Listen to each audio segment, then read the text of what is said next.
I'm Alex West, the winner of the 2025 Unland Cup. This is game one of the finals, where I'm playing against Michael. I'm playing a Druid deck with Aaron Spirits. Michael's playing a Archimago deck, Earth, Fire, and Air. Here we're rolling to see who'll go first. I win the die roll. I choose to be on the play. Against the Archimago, they have a lot of resources and are mostly constrained by their mana. So having them be a turn behind on mana is always better. There are other matchups where I think the Druid being on the draw to get extra resources is the better choice, but certainly not here. I'm a little tired in this match. I helped organize the event and also played the entire day before, so my brain's a little mushy and you can see me shuffle my deck rather than draw my cards. So here we have two Taurus Hammer Trinkets, and I think it's a Phantasmal Shade, an Air Site, a Tower, and an Imperial Road. This is pretty close to an optimal hand in this matchup. What's going to happen is that the Archimago is going to kill most of the minions I play. Having the Taurus Hammer Trinket makes every minion a serious threat, and when the Druid makes Tawny, each of those Tawnies is going to be meaningful in the matchup. I think I'm probably going to keep this whole hand. The Imperial Road could be something of a double-edged sword. Like I said earlier, the Archimago wants more resources in play, and the Imperial Road can accelerate them. But they also have defensive sites, and depending on how I play the Imperial Road, it might pull one of their sites out of their defensive formation. So that's what I'm thinking about when I'm keeping here.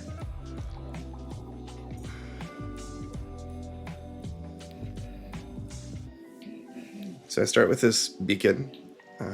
Even though Beacon could make a lot of mana later,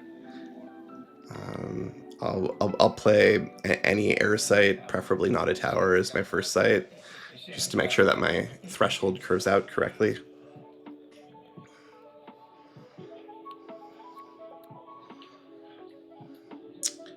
Michael has a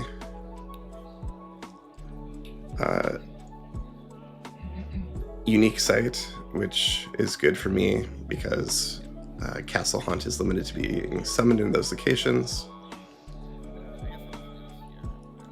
He's got most of his threshold covered, part of the way to double air, part of the way to double fire, part of the way to triple earth. So it's really good site start from his side.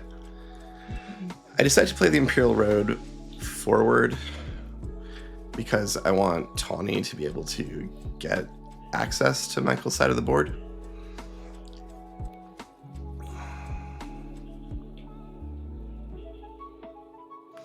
I'm still not sure if I should have played it to the side like I did originally, just to pull his sights out of formation.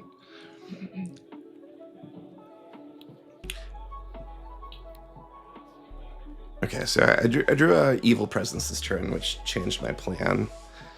And honestly, it makes the Imperial Road make a little more sense to me. I don't need to pull his sights out of formation because the Evil Presence can let me play sights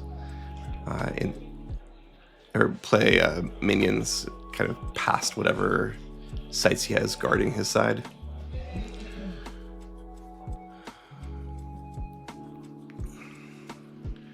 So my game plan is going to be to try and get Tawny around the free city, because she can fly into it and it can't attack her, because even though it can attack or defend, it doesn't have flying.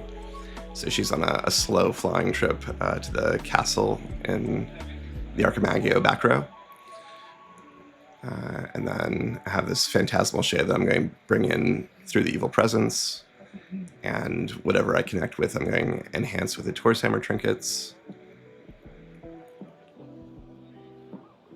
Now, on his side, I think he's going to go and get a Kettletop Leprechaun. He wants to keep on building up his sites. No, he gets Berry. Okay, so he probably has a Kettletop Leprechaun already. And right, he's anticipating that whatever I'm bringing in with the Evil Presence, he's probably going to need to remove.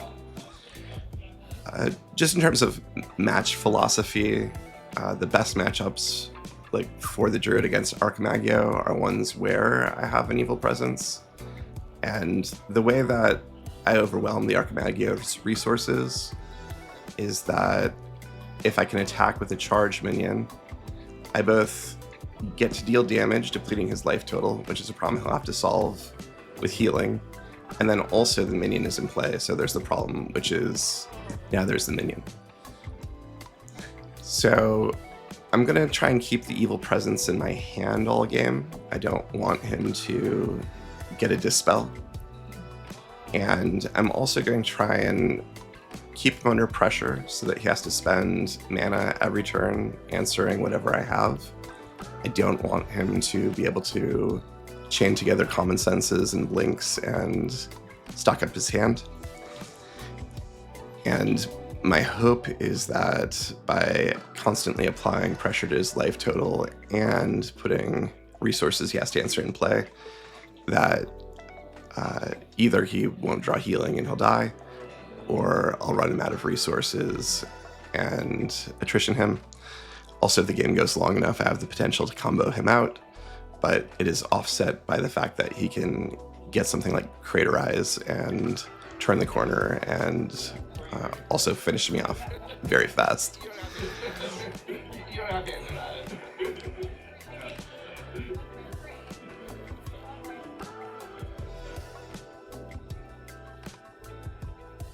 So I had, faint hopes of, going around the Free City to get a summoning location more on his side.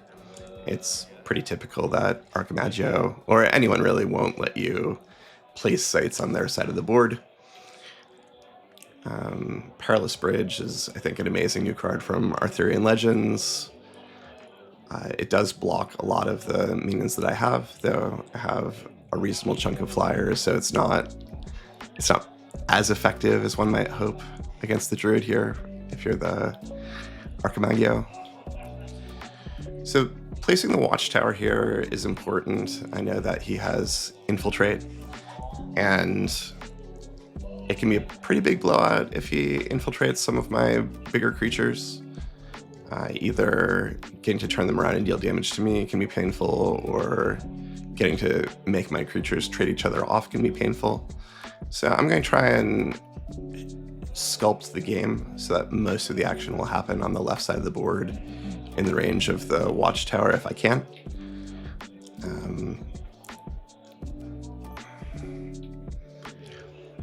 And this is maybe one of the disadvantages of my playstyle. I tend to draw spells whenever I can, and only sites when I need to, and use the Druid ability to draw sites more often than drawing them for my turn. If I'd drawn a site earlier, I could have gotten the Watchtower in a more optimal position, and also the tower's bonus mana could have happened in a more optimal way. So here he sees that I had the 2 trinkets in my opening hand, and then the Highland Princess got the 3rd one. I've found in this matchup that Ring of Morrigan often doesn't do much because the Druid is in the back row, and my opponent isn't making minions. I can't really drain my opponent with it, nor does he have minions to drain out, and my life total isn't under pressure early in the game. On the other hand, being able to spend mana to pump any creature is awesome, so I tend to get trinkets in this matchup unless something very specific is happening.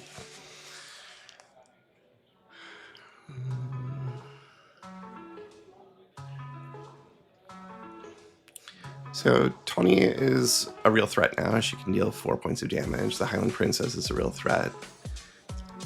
I'm trying to keep my threats far apart.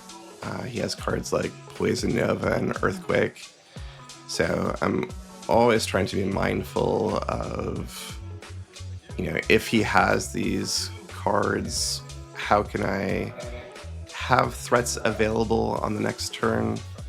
How can I keep pressure up? How can I force him to trade cards 1 for 1 and not let him get 2 for 1s? I'm not always perfect at this, but I think it's an essential thing to be thinking about playing against Archimago. Oh wait, there's more. Wow, the Unland Cup is such a great tournament. Wow, the Unland Cup is such a great tournament.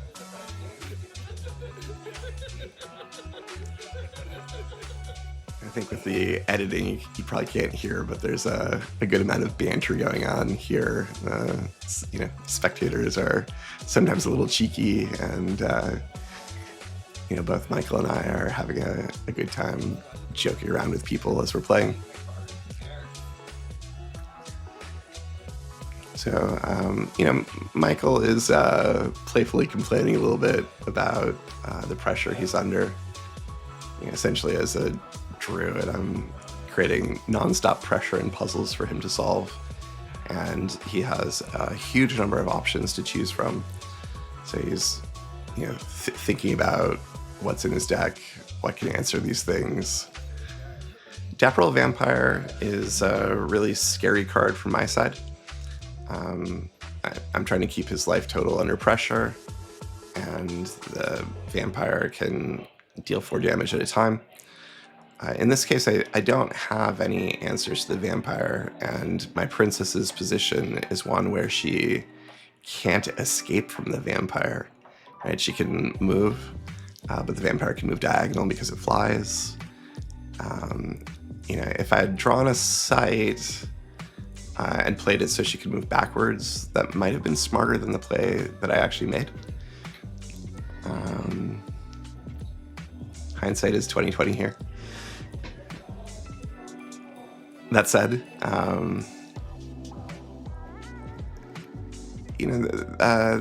my expectation is that Archimago has healing.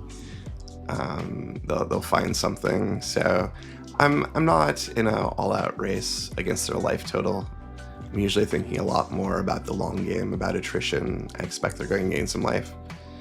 So as I keep thinking about it, I like the play that I made here. I need to keep digging deeper in my deck. If I spend turns drawing sights, I'll be at a major disadvantage. So here I had Evil Presence, brought in another monster, and I only had enough mana for 1 trinket. This is a place where now I've put both Tawny and the Haunt at risk together, which isn't optimal. But, my alternative play might have been to attack with Tawny and use all 3 trinkets. That have done 4 damage instead of I did 6 damage. But I would have kept a card on tap. And that might have truly been a better line.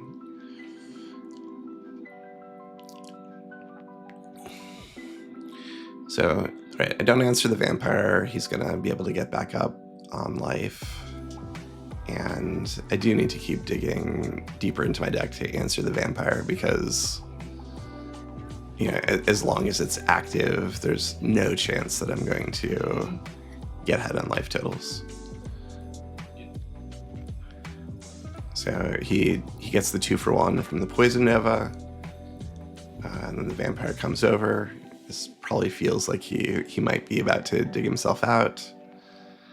I top deck Arcane Barrage, which is a testament to the value of continuing to dig through the deck. And then one of the best things about the Druid is that Tawny's a spellcaster.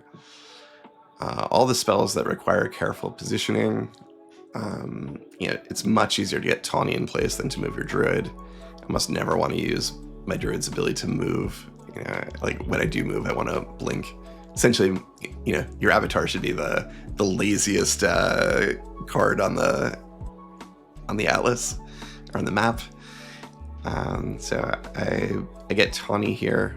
she's again in a position where she's not going to be able to attack effectively because of the free city. But at least I can get the vampire out of the way.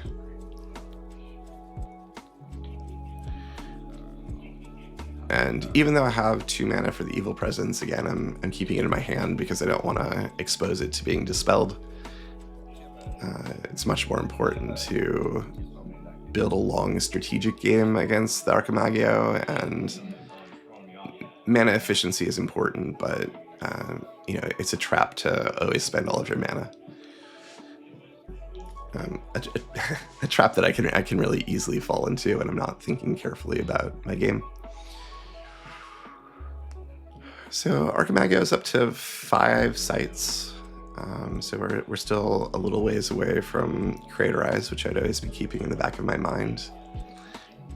We're 2 mana away from Death Dealer, which is also an important card to think about. The rest of their deck is pretty live at this point. Next turn they could be drawing 3 cards with a Grandmaster Wizard.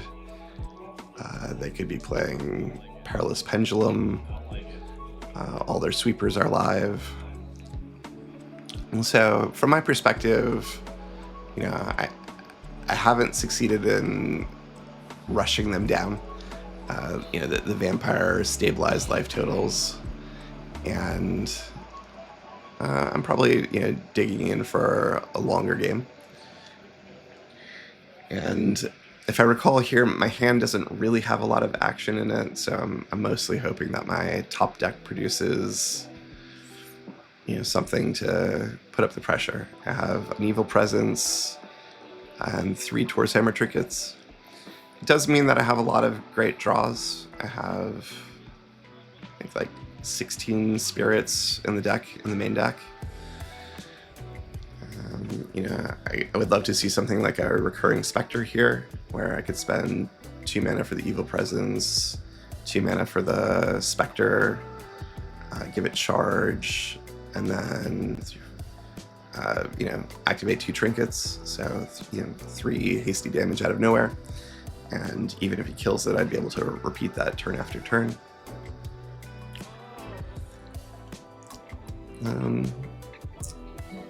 So on his side, he's finally decided to burn out his graveyard to Common Sense.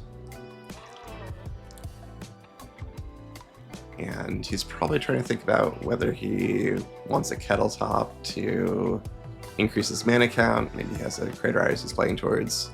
Can't really see his hand. Or whether to get something like Blink or Common Sense to dig for other cards or fill up his graveyard.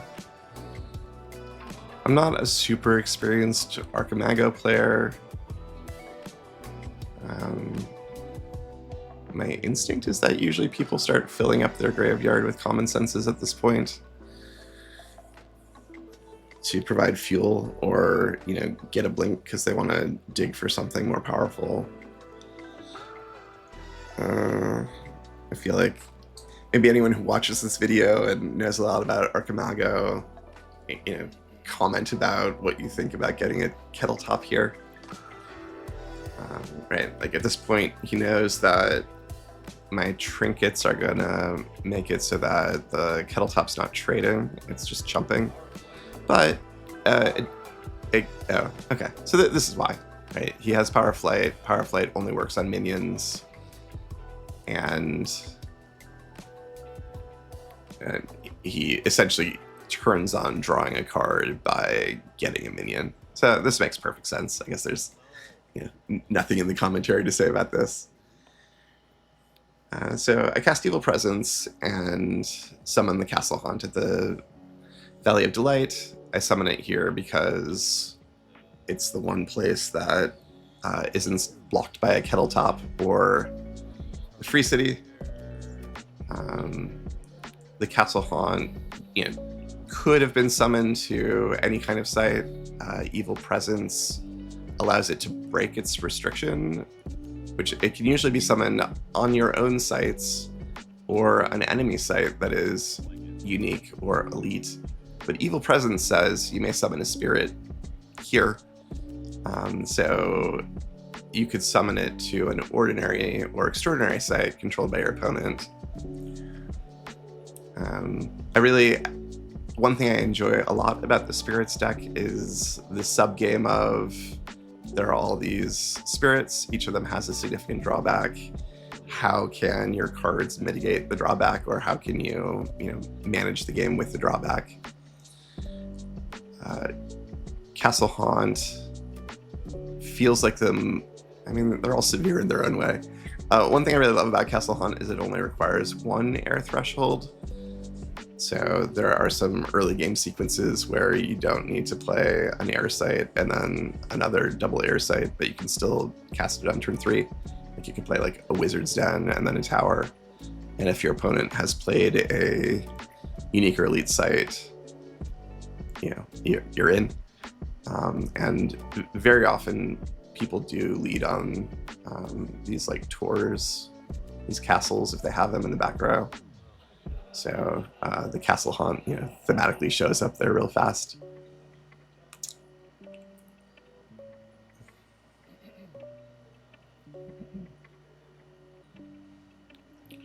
So play from my side is pretty easy. At this point, I'm mostly like, do I have a threat? If I do, can I afford it? If I can, where can I play it? Play from Michael's side is much harder. He's trying to build a fortress that I can't beat, and he has a lot of resources. He has to very wisely use them. This is a Pebbled Paths, which is one of his best cards against me. It makes it so that all the adjacent sites aren't, let's say, they turn off the charge component of Evil Presence. So if he can flee into the area protected by Pebbled Paths, it'll make it much harder for me to finish him in a Death's Door situation. And if he has some other kind of coverage, like Kettle Tops on the non-Pebbled Path side, it means that he has fewer sites that he needs to figure out a way to protect. He would have really loved to see that earlier, but that doesn't always work out. Okay, so now he plays Pendulum Peril and gains 7 life off of his Divine Healing. Pendulum is, I think, quietly the sweeper available no matter what elements you're in. It's a techie card that I think is underplayed. And now it creates this problem for me where now these spaces that are covered by the Pendulum are only really good for 1 attack.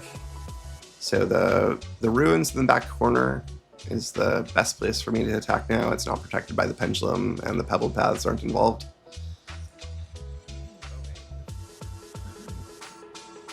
So, okay. So I drew a tower, I get up to 8 mana. I top decked a Nimbus Djinn. Combo is the Nimbus Djinn can be summoned anywhere. I summon it outside the Pebbled Paths so it can have charge and attack into a space protected by Pebbled Paths. It attacks. The Evil Presence is returned to hand, so it's an eligible card to discard. And now I can discard. I'm going to discard the 3 Tor's Hammer Trinkets because he's going to go down to 0, so his life total functionally, like the amount of damage I do doesn't matter. And it's not like he's a deck with creatures or very many creatures, so pumping my creatures isn't that helpful. The trinkets have kind of done their job, and this is their last hurrah. I keep the Evil Presence in my hand because it can help in these situations. Like if he kills both of my minions, I would really love to like draw another minion and get charged from the Evil Presence. Here, he was probably he probably had ways to use that Divine Healing twice if he ordered his turn differently.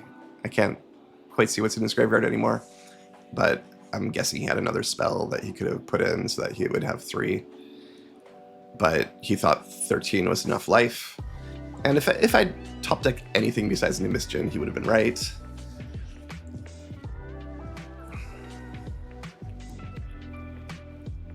he drops another site. He's going to need to have a sweeper of some kind. Yeah, Earthquake.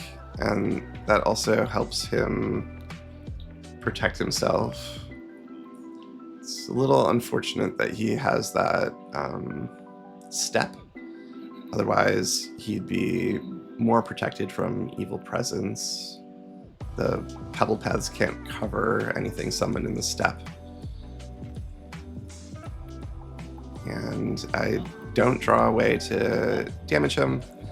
I don't really think having more sites is meaningful here, and worst comes to worst, my plan will be to keep moving toward him and eventually, boff him in the face.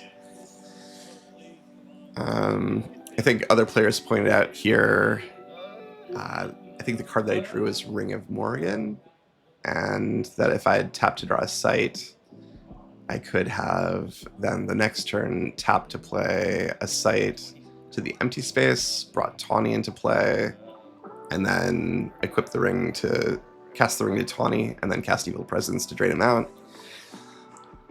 And I think where my mind was that I would march toward him and use the Ring of Morrigan. So a little flaw in thinking on my side. But, it's like somewhat worn down from playing the whole day before and also the quarter and semifinal matches.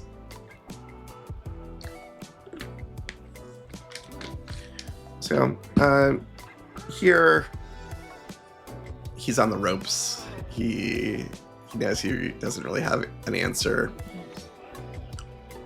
I think that you can't blame someone for digging deep, looking for that answer. Flees to the corner, which is the best place he can be. He has essentially enough mana. Yeah, alright, so he has a Craterize. It's gonna damage my mana base, lower my life total. Right, he has to get me to Death's Door, so he's doing the most he can. He can't Craterize me directly because the huge area of effect would also hit him.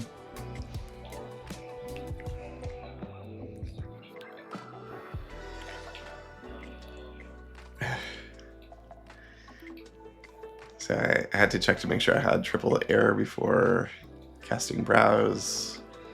Even though my deck is mono air, occasionally I've missed the fact that I didn't have enough threshold, especially after a Craterize. But here I have the blink, and then I think I'm going to cast Ring of Morrigan, and then cast the Evil Presence that I have, and close this game out.